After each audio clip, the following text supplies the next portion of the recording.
What is up,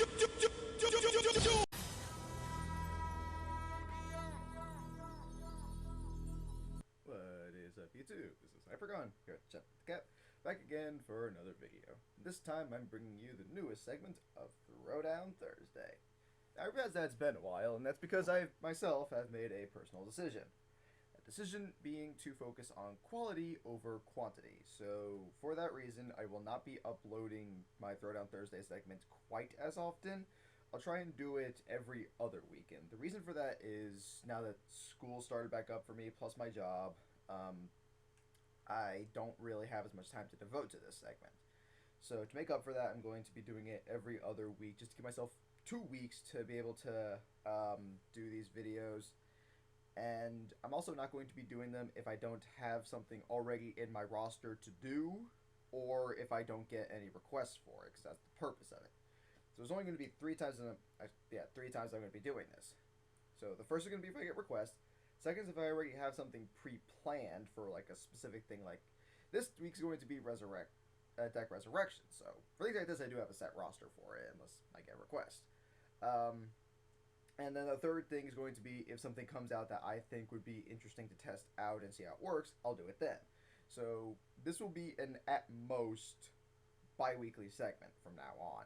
I do need you guys to give me requests so I can keep this going. Otherwise, it's just going to be pretty much what comes up on the fly or what I have already planned, which isn't a lot. So,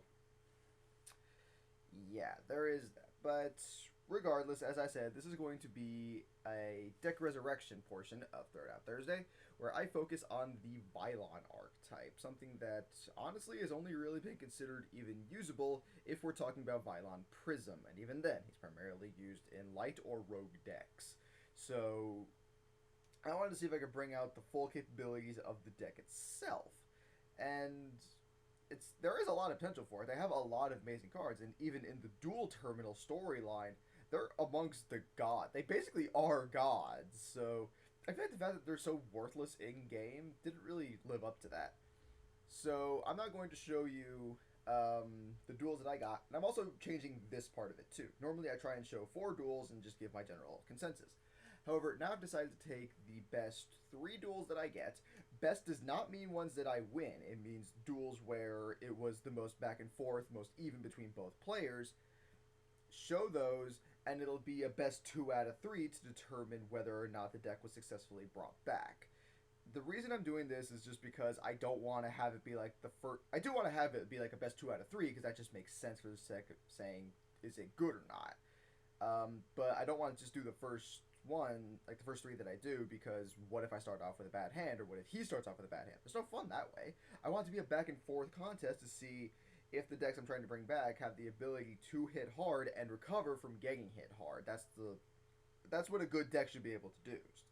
So without any further ado, let's go ahead and get started on this segment of Throwdown Thursday Deck Ressurection. Alrighty, so starting this off, we are going to be facing off against easily one of the most bizarre Infernal players I've ever seen in my life. Truthfully, I didn't even realize this was an Infernal player until like a couple turns in. So I decided to go ahead and bring out Vylon Hept. Now, the kind of build I decided to go for with this was one where I take the Vylon tuner monsters that have the ability of, when they are destroyed by, I believe it's Battle Orc artifact, they can be equipped to another monster as an equip card, but it costs you 500 life points to do it, and then they have a certain effect for it. I also decided to go ahead and put in the artifact engine, as you can see right here, with me activating Sanctum, so I can bring out Artifact Scythe, so that I don't have to worry about him doing any special summoning, since he did have a tuner on the field and a bunch of monsters, and I just didn't feel like dealing with that at the moment. So here I just decided to go ahead and go for a Synchro Summon. I get to activate Prism's effect to equip to Hept. Hept's effect then kicks in, Special Summon Prism, and I get to actually get 2 very impressive Synchro Summons right there. So I actually kind of forgot about Dark Ruler Archfiend's effect. I probably would have attacked the other monster for more life point gain, but it doesn't really matter at this point. It slipped my mind. So I believe this was the turn where I finally realized what deck he was actually using. He plays Messenger Piece and then brings out Infernal Avenger. At this point, I was extremely confused because at not one point throughout this duel so far had he not had a hand, and that just boggled me. The fact that that was even doable. So I go ahead and get Goyo. The scythe is useless. He's kind of done his job already.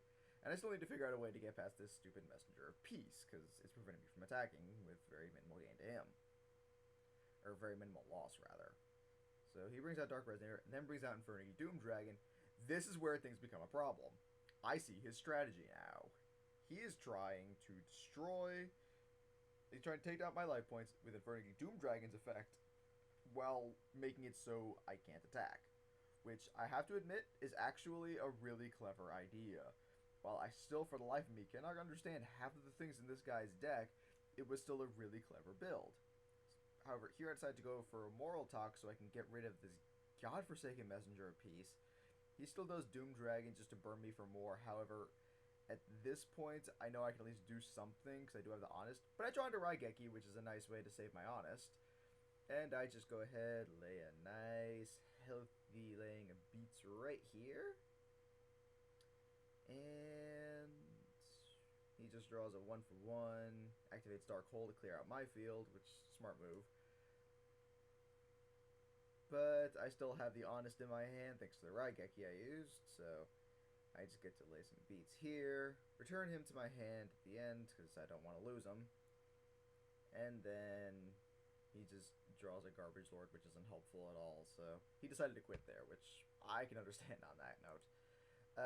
Next up we have... Yeah, we'll go for this one. So I won the first one. Next up... Okay, next I'm going up against a cipher user, and I personally am not the biggest fan in the world of cipher-frames, but can't please everybody. So here I just go for a Het lead with a couple of equip cards, just so I don't have to worry about him doing anything when I attack, and I buff his attack. I didn't bother playing Vylon Element here, which is usually one of my key strategies, just because I didn't have any monsters equipped to it. Actually, no, it's just Vylon equip card. Never mind, I probably should have done that. Well, I make up for it here. I guess I just forgot to do it. But in doing so, he's able to activate his Cyframe stuff, which negates that.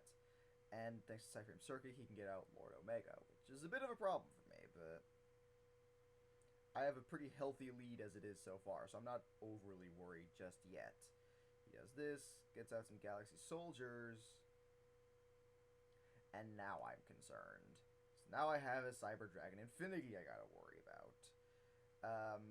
Filament and those things do manage to get off their effects. He stops Filament, but I'm still able to get another effect. Also, I can search out Vylon material just for the buffs of it. I didn't really have much of a strategy here. So he managed to get rid of Valhalla, which is a bit of a problem for me because I could have gone for a Synchro Summon if he hadn't. But that's just the way things go sometimes. So I decided to see if he'll take Honest.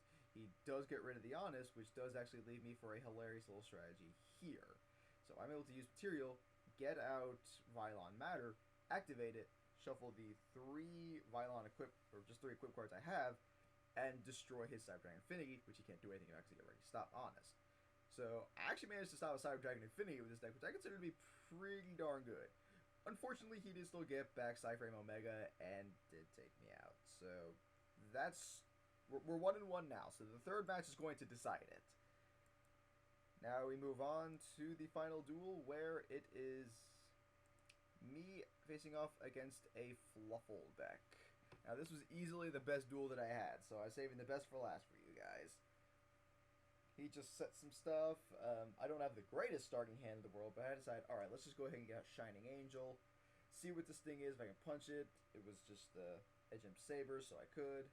I didn't do anything else because I wanted to save most of my other stuff. I didn't want to use Mage Power with just it on the field.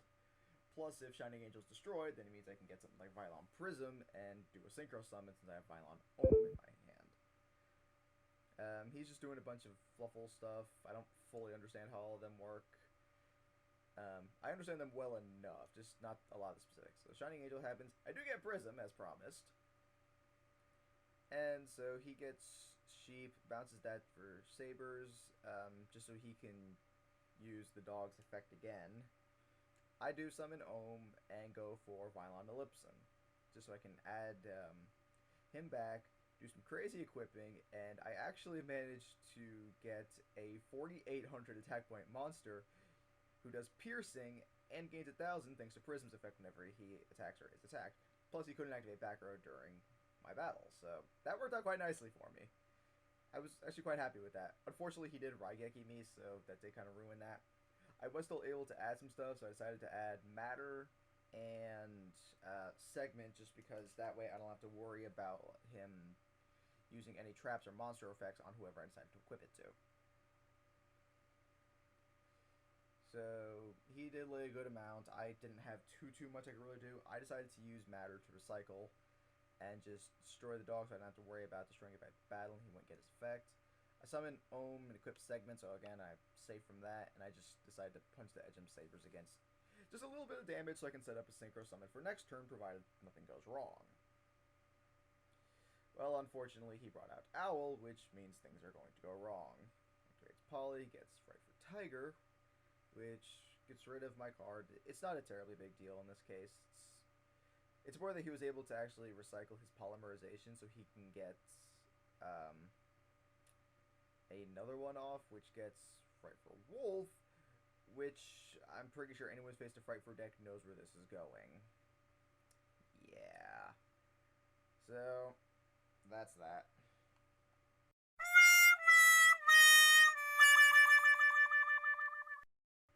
So, yeah, as much as I hate to say it, unfortunately, it was a dud on this one. I couldn't do anything for Vylons to really bring them back. I did enjoy using the artifact engine in them, as much as I myself personally hate the artifact engine.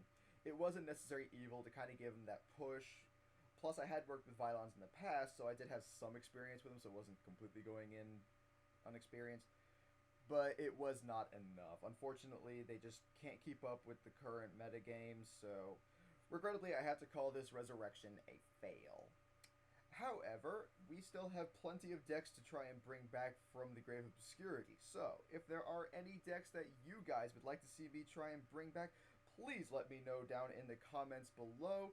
If there's anything you would like to see me feature on this segment of Throwdown Thursday at all, regardless of whether it's deck resurrection or just a typical Throwdown Thursday, again, let me know down in the comments below.